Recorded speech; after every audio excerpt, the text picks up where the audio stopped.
Hey, welcome back. So, just got off of a text exchange with a person who inquired to me about how to break out of being an introvert. She feels that the COVID, the pandemic, being isolated kind of pulled her back into her shell. So, I'm going to go over a couple things today on the Productive Not Busy podcast and see what your thoughts are. I'd love to hear your feedback. And if you would, please go hit the subscribe button, leave us a review, greatly appreciated. 49 countries. Can't wait to see what number 50 is going to be. Hope you guys are having an amazing day, evening so far. And here we go. You're listening to the Productive Not Busy podcast, where our mission is to make you more money so you'll have less stress and more free time. It's all about mindset, attitude, and taking action. And your host, Wayne Weathersby, knows how to make that happen. He's negotiated and closed over $150 million in contracts while building businesses with proven success strategies that he wants to share with you. So if you're ready to make some real money, then let's get to it. Here's Coach Wayne.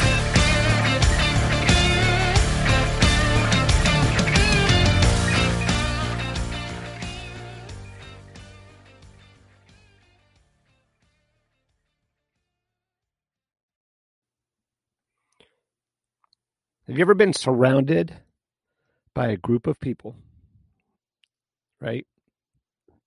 But you felt like completely alone or scared? Right? Have you ever been overwhelmed by the idea of socializing or standing in front of a large group of people? Or feel recharged when you spend time doing hobbies all by yourself? Well, it's possible you could be an introvert, right? Introverts are generally reserved or quiet people who find that they expend tons of energy from being in a crowd. There's nothing wrong with being an introvert. I'm not saying that. And recharging during alone time is great. However, some introverts stay in their head so much that it holds them back from interacting with those around them. If you might identify as an introvert and want to be less reserved, I came up with a list of things that people can do to get out of their own head and interact with the present situation and people. So here's my tips to overcoming introversion. Actually, I know several people that have suffered and really broken out in a large way, become very successful. So I kind of leaned on them a little bit. So here's number one: practice relating to others.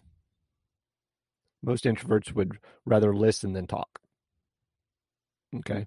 Many introverts deflect attention away from asking questions at all.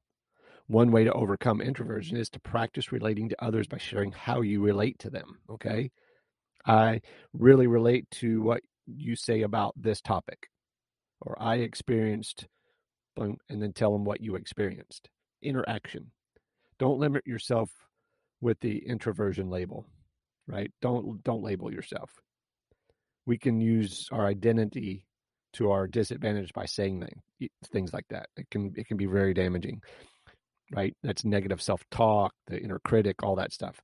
I'm introverted, so I won't enjoy this situation. Well, it's perfectly normal for us to choose situations that fulfill us. It's important to also look for opportunities to grow and challenge ourselves, okay? You can be introverted and take action to enjoy a group setting, such as finding one person you can have an in-depth conversation with. You don't have to talk to everybody. Just find one person.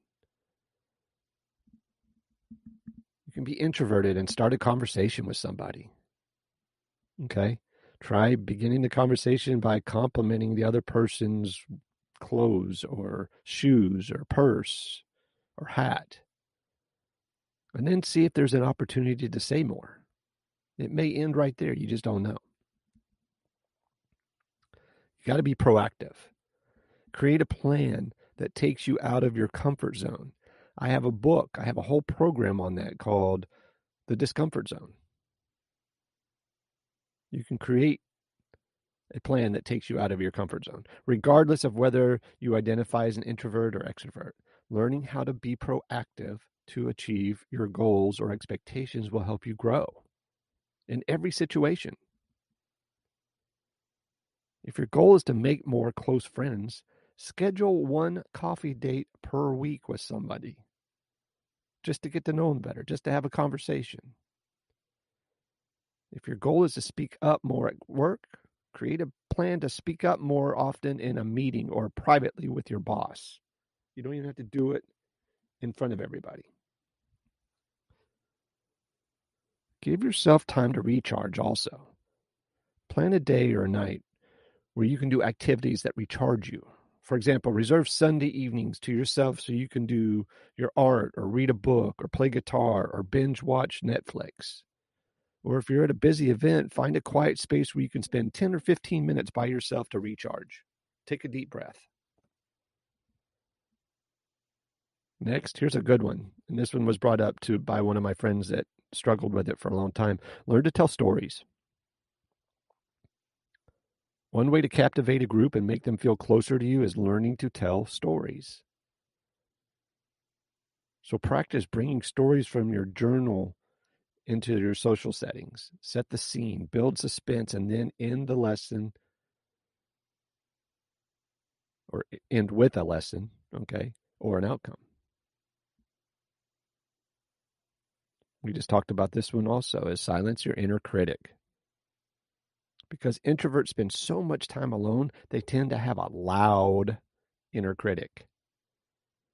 Your inner critic is that voice that tells you you're too quiet. No one likes you. We need to be alone. I hate people. No one likes me. No one will be interested in what I have to say. It's all nonsense.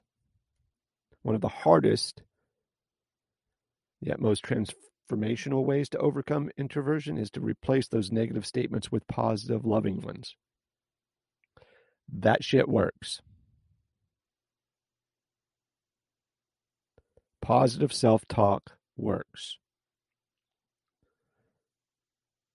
Contrary to popular belief, loving yourself first is the best way to make things right. No amount of money that somebody spends on you, right, validates whether or not you should be happy or an introvert or an extrovert. Your ability to listen is a superpower because introverts are so reflective, they tend to be good listeners. So remember that your ability to listen is a superpower. It can build trust in deep, deep, deep friendships. Learn to trust other people as well, because introverts spend so much time by themselves. The person they trust most tends to be themselves. So learning how to trust others and ask for help can make your life more fulfilling. You don't need to trust everyone you meet, but practice asking for help and building your network of people whom you trust very slowly over time. As an introvert, you have so many special qualities that are valuable in a friend or a colleague. You need to bring those to the surface. When you do things like see your ability to listen as a superpower and give yourself time to recharge, you can live a fulfilled life, spending quality time with both yourself and other people. So remember, you're special. I get it. And this won't end overnight. But it would be a shame to waste all those good qualities that you do have by keeping them to yourself. I hope you guys have a great day. Be safe, take care, sell a bunch, and say something nice to somebody. Talk to you soon. You've been listening to the Productive Not Busy podcast with Coach Wayne. Join us next time for more money-making strategies to help you have less stress and more free time.